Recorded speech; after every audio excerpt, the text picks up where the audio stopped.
आणि यानंतर आपण थेट जातो आहोत मनसेचे नेते अविनाश जाधव हे सध्या निवडणूक आयुक्त दिनेश वाघमारे यांची भेट घेण्यासाठी पोहोचलेले आहेत। त्याची ही दृश्य आपण पाहतोय। मनसेचे नेते अविनाश जाधव आणि त्यांच्यासोबत मनसेचे आणखी काही नेते कार्यकर्ते हे सध्या राज्य निवडणूक आयुक्त दिनेश वाघमारे यांची भेट घेणार आहेत। राज्यामध्ये अनेक ठिकाणी बिनविरोध पद्धतीने नगरसेवकांची नियुक्ती होताना दिसते आहे। नगरसेवक निवडून आलेले आहेत। या सगळ्या ठिकाणी स्थगिती द्यावी अशी मागणी सध्या मनसेकडून केली जाते आहे आणि या सगळ्या बिनविरोध निवडींची चौकशी व्हावी।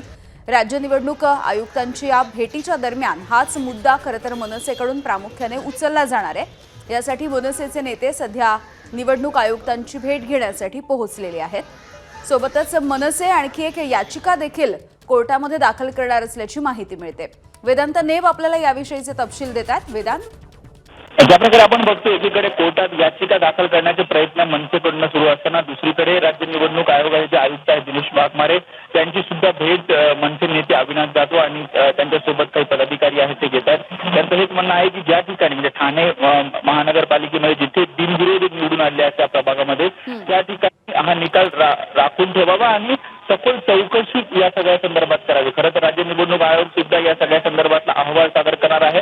मात्र अहवाल सादर करत असताना हा निकाल राखून ठेवावा आणि त्या ठिकाणी पुन्हा निवडणूक घ्यावी असा सुद्धा एक मागणी मनसेकडनं केली जाते। त्यामुळे 12:30 वाजता वेळ मनसेच्या नेत्यांना देण्यात आलेली आहे। त्यामुळे राज्य निवडणूक आयोग या सगळ्या संदर्भात या मागणी संदर्भात काय विचार करतात आणि काय निर्णय घेतोय बघावं लागेल। ठीक आहे वेदांत, धन्यवाद माहितीसाठी।